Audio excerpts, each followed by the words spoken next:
Friends, ఇది మధ్యప్రదేశ్లోని ఒక చిన్న గ్రామం నుంచి వచ్చిన సామాన్యమైన అబ్బాయి రోహిత్ కుమార్ కథ. డబ్బు సంపాదించడానికి సౌదీ అరేబియాకు వెళ్లిన ఈ సాధారణ యువకుడి జీవితం ఒక అనుకోని మలుపు తిరిగింది. అక్కడ అతనికి ఒక ధనవంతుడైన షేక్ ఇంట్లో డ్రైవర్గా ఉద్యోగం దొరికింది.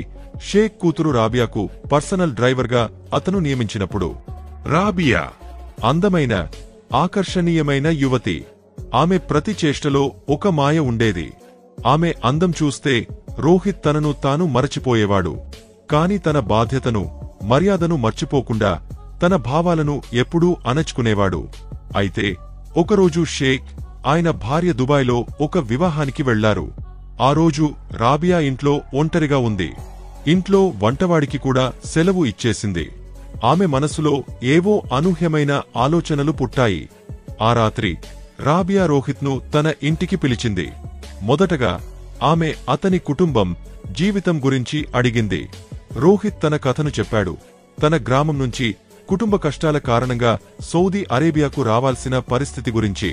ఇద్దరి మధ్య కాస్త హాస్యం, సరదా సంభాషణ జరిగింది. కాని ఆ తర్వాత రాబియా రోహిత్కు దగ్గరవుతూ అతనితో కొన్ని గంటలపాటు అనూహ్యంగా సమయం గడిపింది. ఆ రాత్రి జరిగిన సంఘటనలు రోహిత్ను ఆశ్చర్యంలో ముంచెత్తాయి. ఆ సామాన్యమైన గ్రామీణ యువకుడు ఎలా లక్షాధికారి అయ్యాడు? ఈ కథ వింటే మీరు కూడా ఆశ్చర్యపోతారు. ఫ్రెండ్స్, ఇది కేవలం ఈ రొమాంటిక్ కథలో ఒక చిన్న భాగమాత్రమే. రోహిత్, రాబియాల పూర్తి కథను తెలుసుకోవాలంటే ఈ వీడియోను చివరి వరకు చూడండి. మధ్యప్రదేశ్లోని ఒక చిన్న గ్రామంలో జన్మించిన రోహిత్ కుమార్ సామాన్యమైన కుటుంబం నుంచి వచ్చిన అబ్బాయి. అతని కుటుంబంలో తల్లిదండ్రులు, అన్నయ్య వికాస్ ఉండేవారు. తండ్రి మనోహర్ ఒక బట్టల ఫ్యాక్టరీలో సూపర్వైజర్గా పనిచేసేవారు. ఆ జీతంతో కుటుంబం సంతోషంగా గడిచిపోయేది. రోహిత్ తల్లి గృహిణి, ఇంటిని చక్కగా నడిపించేవారు. అన్నయ్య వికాస్ చదువులో తెలివైనవాడు. పోస్ట్ గ్రాడ్యుయేషన్ పూర్తిచేసి ఒక పెద్ద కంపెనీలో ఉద్యోగం సంపాదించాడు. దీంతో కుటుంబం ఆర్థికంగా మరింత బలపడింది. కాని రోహిత్కు చదువు కన్నా క్రీడలు, ముఖ్యంగా క్రికెట్ అంటే ఇష్టం. క్రికెటర్ కావాలని కలలు కనేవాడు. కుటుంబం సంతోషంగా ఒకరితో ఒకరు సమయం గడుపుతూ ఉండేది. అయితే ఈ సంతోషం ఎక్కువ కాలం నిలవలేదు. వికాస్కు పెళ్లి అయింది. పెళ్లి తర్వాత కుటుంబంలో సంతోషం నెలకొంది. కాని అది తాత్కాలికమే. వికాస్ భార్యకు ఇంట్లో అందరితో కలిసి ఉండడం ఇష్టం లేదు. ఆమె తల్లితో తరచూ గొడవలు పడేది. నీ ఇంట్లో వంట, బట్టలు ఉతకడం, ఇల్లు సర్దడం, ఇవేవీ నాకు సాధ్యం కాదు. నీవు నన్ను వేరే ఇంటికి తీసుకెళ్ళు అని వికాస్తో గట్టిగా చెప్పింది. వికాస్ ఎంత ఒప్పించినా ఆమె మారలేదు. చివరకు వికాస్ తన భార్యతో కలిసి వేరే ఇంటికి వెళ్లిపోయాడు. ఈ సంఘటనతో రోహిత్ తండ్రి మనోహర్కు గట్టి దెబ్బ తగిలింది. కుటుంబాన్ని ఒక్కటిగా చూడాలని కలలు కన్న ఆయన, కుటుంబం చీలిపోవడంతో మనస్తాపానికి గురయ్యారు. ఆ బాధలో ఆయన ఆరోగ్యం క్షీణించింది. డాక్టర్లు ఆయనకు బెడ్ రెస్ట్ తీసుకోవాలని చెప్పారు. దీంతో ఆయన ఉద్యోగం కూడా పోయింది. కుటుంబ ఆదాయం ఆగిపోయింది. ఇంట్లో ఉన్న సేవింగ్స్ అన్నీ మనోహర్ చికిత్సకు ఖర్చయ్యాయి. ఇంటి పరిస్థితి రోజురోజుకు దిగజారసాగింది.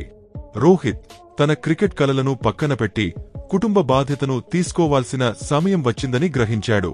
ఒకరోజు తల్లి రోహిత్తో గంభీరంగా మాట్లాడింది.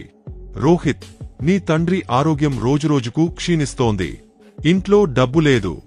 నీవు ఏదైనా ఉద్యోగం చూసుకోబాబు అని చింతతో చెప్పింది. రోహిత్ తల్లి మాటలు అర్థం చేసుకున్నాడు. వెంటనే ఉద్యోగం కోసం వెతకడం మొదలు పెట్టాడు. పత్రికల్లో ఉద్యోగ ప్రకటనలు చూశాడు. ఇంటర్నెట్ కేఫ్లో ఆన్లైన్ దరఖాస్తులు చేశాడు. గ్రామంలోని వాళ్లతో మాట్లాడాడు. ఎన్నో ఫ్యాక్టరీలు, కంపెనీలలో ఇంటర్వ్యూలకు వెళ్లాడు. కాని ఎక్కడా మంచి ఉద్యోగం దొరకలేదు. అయినా రోహిత్ ఆశ వదల్లేదు. ఉదయం లేచి రోజంతా ఉద్యోగం కోసం తిరిగి సాయంత్రం అలసిపోయి ఇంటికి వచ్చేవాడు. ఒకరోజు నిరాశతో తల్లితో అన్నాడు, అమ్మా, ఎన్ని చోట్ల ప్రయత్నించినా మంచి ఉద్యోగం దొరకడం లేదు. నాకు ఇది సాధ్యం కాదేమో. తల్లి అతని భుజం తడుముతూ, ధైర్యం వదలొద్దు బాబూ, దేవుడిని నమ్ము అని ఓదార్చింది. ఇంట్లో డబ్బు కొరత రోజురోజుకు పెరిగిపోతోంది. తండ్రి మందుల కోసం డబ్బు కావాలి.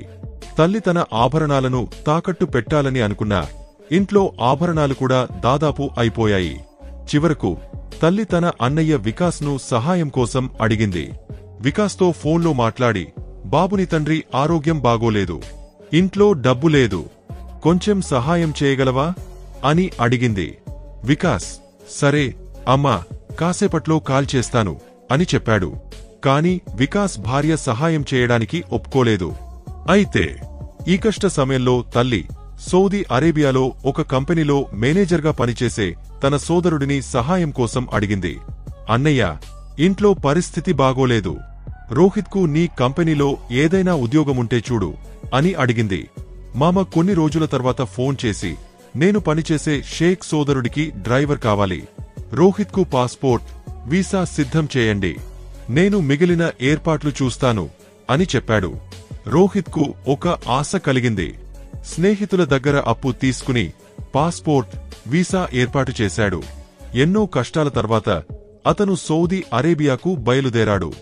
సౌదీ అరేబియా చేరుకున్న రోహిత్కు ఎయిర్పోర్ట్ వద్ద మామ కనిపించాడు. ఈ నగరం ఎలా ఉంది రోహిత్ అని అడిగాడు మామ.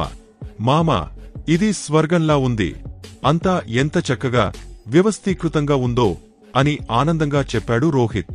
మామ అతన్ని తన గదికి తీసుకెళ్లి, ముందు నీవు అరబిక్ భాష నేర్చుకోవాలి, అది నీ ఉద్యోగంలో సహాయపడుతుంది అని చెప్పాడు.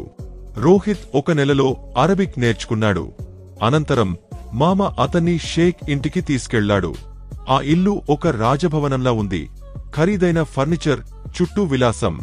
రోహిత్ కాస్త ఆందోళనగా ఉన్నాడు. మామ అతన్ని షేక్కు పరిచయం చేశాడు. షేక్ చెప్పాడు, ఇక్కడ క్రమశిక్షణ, నీతి చాలా ముఖ్యం. నీ పని నా కూతురు రాబియాను కాలేజీకి తీసుకెళ్లడం, తిరిగా ఇంటికి తీసుకురావడం. ఆమె మార్కెట్, మాల్, ఫంక్షన్లకు వెళ్లాలనుకుంటే నీవు తోడుండాలి. ఉదయం 9 నుంచి సాయంత్రం 6 వరకు నీ డ్యూటీ. రోహిత్, సర్, నేను నా బాధ్యతను నిర్వర్తిస్తాను అని చెప్పాడు. అప్పుడే రాబియా ఇంటి నుంచి బయటకు వచ్చింది. ఆమె అందం చూసి రోహిత్ ఒక్క క్షణం ఆశ్చర్యపోయాడు. 22 ఏళ్ల రాబియా, ఆమె మనోహరమైన చిరునవ్వు, ఆకర్షణీయమైన రూపం అతన్ని మంత్రముగ్ధుడిని చేశాయి. నీవు ఈ పని చేయగలవా అని రాబియా అడిగింది. అవును మేడం, నేను నా వంతు ప్రయత్నం చేస్తాను అని కాస్త బెరుకుగా సమాధానం చెప్పాడు రోహిత్. రాబియా తండ్రితో, సరే, వీళ్లను రేపటి నుంచి పని మొదలుపెట్టమనండి అని చెప్పింది. రోహిత్ సౌదీ అరేబియాలో తన కొత్త జీవితాన్ని మొదలుపెట్టాడు. మొదటి రోజే రాబియా అందం, ఆత్మవిశ్వాసం, ఆకర్షణ అతన్ని ఒక కొత్త లోకంలోకి తీసుకెళ్లాయి. మరుసటి రోజు ఉదయం 9 గంటలకు డ్యూటీకి వచ్చిన రోహిత్ రాబియాను చూసి మళ్లీ ఆశ్చర్యపోయాడు. లేత నీలం రంగు బురఖాలో ఆమె సినిమా హీరోయిన్లా కనిపించింది. అతని చూపు ఒక్క క్షణం ఆమెపై నిలిచింది. కాని తనను తాను సమీకరించుకుని, గుడ్ మార్నింగ్ మేడం, కారు సిద్ధంగా ఉంది అని చెప్పాడు. రాబియా నవ్వుతూ, గుడ్ మార్నింగ్ రోహిత్, నన్ను కాలేజీకి డ్రాప్ చేయి అని చెప్పింది. కాలేజీకి వెళ్తుండగా రాబియా ఫోన్లో ఒక రొమాంటిక్ పాట ప్లే చేసింది. రోహిత్, నీకు పాటలు ఇష్టమా అని అడిగింది. అవును మేడం, కాని నేను నా పనిపై ఎక్కువ దృష్టి పెడతాను అని సాధారణంగా సమాధానం చెప్పాడు. రాబియా నవ్వుతూ, పని, పాటలకు సంబంధమేంటి, జీవితాన్ని కాస్త ఎంజాయ్ చేయాలి కదా అని ఆట పట్టించింది. రోహిత్ కేవలం నవ్వాడు. ఆమె మాటలకు ఎలా స్పందించాలో అతనికి అర్థం కాలేదు. కొన్ని రోజుల్లో రాబియా, రోహిత్ మధ్య సంభాషణ సహజంగా మారింది. రాబియా అతని గ్రామం గురించి, అతని జీవితం గురించి అడిగేది. ఒకరోజు కాలేజీకి వెళ్తుండగా, రోహిత్, నీవు ఎప్పుడూ చాలా నిశ్శబ్దంగా ఉంటావు, నాతో మాట్లాడితే భయపడతావా, నేను అంత భయంకరంగా కనిపిస్తానా అని ఆట పట్టించింది. రోహిత్ కాస్త బెరుకుతో, అలాంటిది ఏమీ లేదు మేడం, నేను నా పనిపై దృష్టి పెడతాను అని చెప్పాడు. నీ పని చాలా బాగా చేస్తున్నావు, కాని కొన్నిసార్లు కాస్త ఓపెన్గా మాట్లాడాలి అని రాబియా సలహా ఇచ్చింది. ఆ రోజు నుంచి రాబియా రోహిత్ సరళత, నీతికి ఆకర్షితురాలైంది. అతన్ని చూస్తూ అతని మాటలు విని నవ్వేది. 1 నెల తర్వాత రోహిత్కు మొదటి జీతం వచ్చింది. ఆ డబ్బును తన ఇంటికి పంపాడు. ఆ డబ్బుతో ఇంట్లో కొంత ఊరట కలిగింది. తండ్రి మందులు సకాలంలో వచ్చాయి. రోహిత్కు తన కుటుంబం కోసం ఏదో చేయగలుగుతున్నానని సంతృప్తి కలిగింది. కాలం గడుస్తూ ఉంది. ఒకరోజు రాబియా తన తండ్రితో, రోహిత్ చాలా కష్టపడి నీతిగా పనిచేస్తాడు. వాడికి మన ఇంటి బయట ఒక గది ఇస్తే డ్యూటీ సులభంగా ఉంటుంది. వాడు రూమద్దె కూడా ఆదా చేసుకోవచ్చు అని చెప్పింది. షేక్ సంతోషంగా ఒప్పుకున్నాడు. రోహిత్కు ఇంటి బయట ఒక గది ఇచ్చారు. ఇప్పుడు అతను ఉదయం నుంచి రాత్రి వరకు డ్యూటీ చేసేవాడు. రాబియాతో మాట్లాడే సమయం కూడా పెరిగింది. ఆమె అతని సరళతను మెచ్చుకునేది. ఒకరోజు కారులో వెళ్తుండగా రాబియా, రోహిత్, నీవు ఎప్పుడైనా ఎవరినైనా ఇష్టపడ్డావా, ప్రేమలో పడ్డావా అని అడిగింది. రోహిత్ ఒక్కసారిగా ఆశ్చర్యపోయి, లేదు మేడం, నాకు అలాంటి ఆలోచనలకు సమయం దొరకలేదు అని చెప్పాడు. రాబియా నవ్వుతూ, అవునా, అంటే నీ హృదయం ఇంకా ఖాళీగా ఉంది. ఎవరైనా ఒకరోజు నీ హృదయంలో స్థానం సంపాదించవచ్చు అని ఇష్టంగా చెప్పింది. రాబియా సైగలతో ఏదో చెప్పాలనుకుంది, కాని రోహిత్కు అది అర్థం కాలేదు. రాబియా రోహిత్ను ఆటపట్టించడం మొదలుపెట్టింది. నీకు పెళ్లి అయితే నీ భార్యను ఎలా సంతోషపెడతావు? ప్రతి భార్యకు కావాల్సిన ఒక్కటి నీవు ఇవ్వగలవా అని సరదాగా అడిగేది. రోహిత్ లోలోపల నవ్వుకునేవాడు, కాని సిగ్గుతో ఏమీ అనేవాడు కాదు. ఒకరోజు షేక్, నేను, నా భార్య 2-3 రోజులు దుబాయ్లో ఒక వివాహానికి వెళ్తున్నాం. ఇంటిని, ముఖ్యంగా రాబియాను జాగ్రత్తగా చూసుకో అని రోహిత్తో చెప్పాడు. షేక్, ఆయన భార్య దుబాయ్ వెళ్లారు. ఇంట్లో రాబియా, రోహిత్ మాత్రమే ఉన్నారు. రాబియా వంటవాడికి కూడా 2 రోజులు సెలవు ఇచ్చింది. ఆమె మనసులో ఏదో పథకముంది. ఆ రాత్రి, రాబియా, ఈ రాత్రి నేనే వంట చేస్తాను, నీకు ఏం కావాలి అని రోహిత్ను అడిగింది. మేడం, నాకు అన్నీ ఇష్టమే, మీకు ఇష్టమైనది చేయండి అని సాధారణంగా చెప్పాడు. రాబియా వంట చేసి ఇద్దరు కలిసి భోజనం చేశారు. రాబియా చంచలత్వం, రోహిత్ సరళత ఆ రాత్రి ఒక విచిత్రమైన వాతావరణాన్ని సృష్టించాయి. భోజనం తర్వాత రోహిత్ తన గదికి వెళ్లాడు. కాని రాబియాకు నిద్ర పట్టలేదు. ఆమె మనసులో హడావిడి. అర్ధరాత్రి ఆమె రోహిత్ గదికి వెళ్ళింది. రోహిత్ గాగా నిద్రలో ఉన్నాడు. రాబియా అతని పక్కన కూర్చుని అతని జుట్టును సున్నితంగా తడిమింది. రోహిత్ నిద్రలోంచి మేల్కొని రాబియాను చూసి ఆశ్చర్యపోయాడు. మేడం, ఈ సమయంలో ఏమైనా కావాలా అని ఆందోళనగా అడిగాడు. రాబియా నవ్వుతూ, ఏమీ లేదు రోహిత్, ఒంటరిగా ఉండలేకపోతున్నాను. నీతో మాట్లాడాలనిపించింది. నీ సరళత, నీ నీతి నన్ను ఆకర్షించాయి. నేను నిన్ను ఇష్టపడటం మొదలుపెట్టాను అని చెప్పడంతో రోహిత్ ఆమె మాటలకు స్తబ్దుడైపోయాడు. ఆ క్షణం అతని జీవితంలో ఒక కొత్త అధ్యాయం మొదలైంది. మేడం, మీరు ఏం మాట్లాడుతున్నారు? నేను కేవలం మీ డ్రైవర్ని, మీ సేవకుడిని అని ఆందోళనగా అన్నాడు. రాబియా అతని కళ్లలోకి చూస్తూ, డ్రైవర్వైనా ఏంటి, నీవు కూడా ఒక మనిషివి. ప్రేమలో ఇలాంటి హోదాలు లెక్కలోకి రావు అని సున్నితంగా చెప్పింది. రోహిత్ మౌనంగా ఉండిపోయాడు. అతని హృదయంలో రాబియా పట్ల ఇష్టమున్నా ఆ భావాలను మాటల్లో చెప్పే ధైర్యం అతనికి లేదు. ఆమె మాటలకు ఏం సమాధానం చెప్పాలో అతనికి అర్థం కాలేదు. కాని కొంత సమయం తర్వాత తన భయాన్ని పక్కన పెట్టి రోహిత్ తన మనసులోని మాటను బయటపెట్టాడు. మేడం, మిమ్మల్ని మొదటిసారి చూసినప్పటినుంచి నాకు మీరంటే ఇష్టం. కాని ఈ మాట మీతో చెప్పడానికి నాకు ధైర్యం చాలలేదు అని నిజాయితీగా చెప్పాడు. ఆ రాత్రి రాబియా, రోహిత్ల మధ్య సంబంధం స్నేహం నుంచి ఒక అనూహ్యమైన దశకు చేరుకుంది. రాబియా తన మనసులోని ఆలోచనలను ఆచరణలో పెట్టింది. ఆ సమయం గడిచిన తర్వాత రాబియా రోహిత్ గురించి మరింత తెలుసుకోవాలనుకుంది. అతని గ్రామం, కుటుంబం గురించి అడిగింది. రోహిత్ తన కథను ఆమెతో పంచుకున్నాడు. ₹1 కోసం ఎలా ఇబ్బంది పడ్డారో, కుటుంబం ఎన్ని కష్టాలు ఎదుర్కొందో వివరించాడు. రోహిత్ కథ విని రాబియా కళ్ళు చెమ్మగిల్లాయి.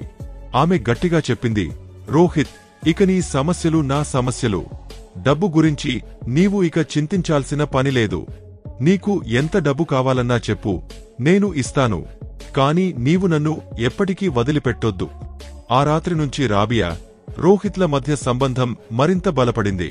వాళ్ల బంధం ఇక యజమాని సేవకుడు అనే హద్దులను దాటిపోయింది.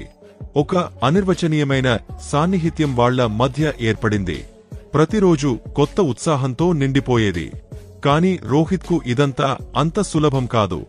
అతని సరళమైన మనసు తను తప్పు చేస్తున్నానని గుర్తు చేసేది.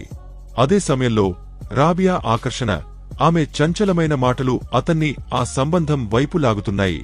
3 రోజుల తర్వాత షేక్, ఆయన భార్య దుబాయ్ నుంచి తిరిగి వచ్చారు. ఇంట్లో ఏదో అసహజమైన వాతావరణం ఉందని షేక్కు అనిపించింది. రాబియా, రోహిత్ల మధ్య ఏదో జరుగుతోందని అతనికి సందేహం కలిగింది. రోహిత్కు కూడా షేక్ తనను గమనిస్తున్నాడని అర్థమైంది. మరుసటి రోజు సాయంత్రం షేక్ దంపతులు కూర్చుని ఉండగా రోహిత్ ధైర్యం తెచ్చుకుని, "సార్, నాకు కొన్ని రోజుల సెలవు కావాలి.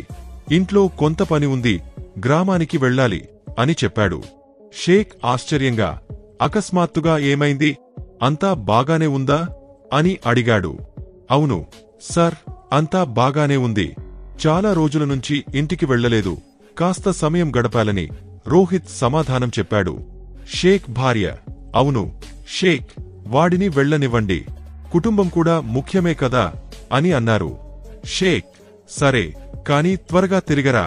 నీవు లేకుండా ఇక్కడ పని అసంపూర్తిగా ఉంటుంది" అని చెప్పాడు. ఈ సంభాషణంతా రాబియా గది బయట నిలబడి వింటోంది. ఆ రాత్రి షేక్ దంపతులు నిద్రపోయాక రాబియా రోహిత్ గదికి వెళ్లి, "అకస్మాత్తుగా ఎందుకు వెళ్తున్నావు?" అని చింతగా అడిగింది. రోహిత్ గట్టిగా ఊపిరి తీసుకుని, "మేడం, నాకు భయంగా ఉంది. షేక్ సర్కు మన సంబంధం గురించి సందేహం వచ్చినట్లుంది. నేను ఇక్కడ ఉంటే ఏదో తప్పు జరిగే అవకాశముంది" అని చెప్పాడు. రాబియా అతని కళ్లలోకి చూస్తూ, "భయపడొద్దు రోహిత్, నేను నీతో ఉన్నాను. వాళ్లకు ఏమీ తెలియదు" అని ధైర్యం చెప్పింది. కాని రోహిత్, "ఈ రిస్క్ తీసుకోవడం సరికాదు. నేను కొన్ని రోజులు గ్రామానికి వెళ్లి వస్తాను. అప్పటివరకు పరిస్థితులు కాస్త చల్లబడతాయి" అని చెప్పాడు. రాబియా నిరాశతో, "సరే, కాని త్వరగా తిరిగరా. నీవు లేకుండా నాకు బోర్ కొడుతుంది" అని చెప్పింది. మరుసటి రోజు రోహిత్ సెలవు గురించి చెప్పడం షేక్ మనసులో మరిన్ని సందేహాలను రేకెత్తించింది. ఆయన తన భార్యతో, "రోహిత్ ఇలా అకస్మాత్తుగా వెళ్తున్నాడు. ఏదో అసహజంగా అనిపిస్తోంది కాదా?" అని అడిగాడు. షేక్ భార్య, "మీరు ప్రతిదీ అనుమానిస్తారు. వాడు చాలా నెలల నుంచి ఇక్కడ పనిచేస్తున్నాడు. ఇంటికి వెళ్లాలనుకుంటే తప్పేముంది" అని సమాధానం చెప్పింది. షేక్ ఆలోచనలో పడి, "బహుశా నీవు చెప్పింది నిజమే కావచ్చు" అని అన్నాడు. రోహిత్ ఇండియాకు వెళ్లేందుకు ఫ్లైట్ టికెట్ బుక్ చేసుకున్నాడు. 2 రోజుల తర్వాత ఉదయం బయలుదేరే ముందు రాబియా చాటుగా అతని గదికి వచ్చింది. "రోహిత్, నీకు ఏదైనా కావాలంటే చెప్పు. త్వరగా తిరిగరా. నేను నీకోసం ఎదురుచూస్తాను" అని చెప్పింది. రోహిత్ మనసు మార్చుకోవడానికి ప్రయత్నించినా రాబియా అతని అకౌంట్లో 40 లక్షల రూపాయలు ట్రాన్స్ఫర్ చేసింది. "మరి డబ్బు కావాలంటే నాకు ఫోన్ చేయి, నేను పంపిస్తాను" అని చెప్పింది. రోహిత్ అందరికీ వీడ్కోలు చెప్పి దుబాయ్ ఎయిర్పోర్ట్కు చేరుకున్నాడు. కొన్ని గంటల ప్రయాణం తర్వాత అతను తన గ్రామానికి చేరుకున్నాడు. ఇంటికి వచ్చిన వెంటనే తల్లిదండ్రుల పాదాలకు నమస్కరించాడు. వాళ్ల కళ్లలో ఆనంద బాష్పాలు. ఇక సౌదీ అరేబియాలో రాబియా రోహిత్ను తలుచుకుని బాధపడసాగింది. అతని లేని లోటు ఆమెకు అనుక్షణం తెలుస్తోంది. వాళ్లు కలిసి గడిపిన క్షణాలను రాత్రి గుర్తు చేసుకునేది. కాని ఫోన్ కాల్స్ ఆ దూరాన్ని కాస్త తగ్గించాయి. రాబియా రోహిత్ను కాల్ చేసి, "నీవు ఎప్పుడు తిరిగి వస్తావు? ఇక్కడ నీవు లేకుండా అంతా బోర్ కొడుతోంది" అని అడిగేది. రోహిత్ నవ్వుతూ, "రాబియా, ఇంకొన్ని రోజులు. ఇంటి పనులు పూర్తిచేసి వచ్చే నెలలో సౌదీకి తిరిగి వస్తాను. కాస్త ఓపిక పట్టు" అని చెప్పేవాడు. రాబియా గట్టిగా ఊపిరి తీసుకుని, "సరే, కాని త్వరగా రా. నీవు లేకుండా ఇక్కడ అంతా శూన్యంగా అనిపిస్తోంది" అనేది. "నీవు జాగ్రత్తగా ఉండు, నేను త్వరగా వస్తాను" అని రోహిత్ హామీ ఇచ్చాడు. ఫ్రెండ్స్, రాబియా ఇచ్చిన డబ్బుతో రోహిత్ ఇప్పుడు లక్షాధికారి అయ్యాడు. ఇక్కడితో రోహిత్, రాబియాల అనూహ్యమైన కథలో మొదటి భాగం ముగుస్తుంది. కాని ఈ కథ ఇంకా పూర్తి కాలేదు. మీరు ఊహించలేని మలుపులు, భావోద్వేగ క్షణాలతో నిండిన రెండో భాగం త్వరలో మీ ముందుకు వస్తుంది. రోహిత్ సౌదీకి తిరిగి వస్తాడా? షేక్కు వాళ్ల సంబంధం గురించి నిజం తెలుస్తుందా? రోహిత్, రాబియాల బంధం మరింత ముందుకు సాగుతుందా? ఈ ప్రశ్నలకు సమాధానాలు రెండో భాగంలో ఉంటాయి. కావున మీకు ఈ కథ నచ్చితే వీడియోను లైక్ చేయండి, మీ స్నేహితులతో షేర్ చేయండి, మా ఛానల్ను సబ్స్క్రైబ్ చేయడం మర్చిపోవద్దు.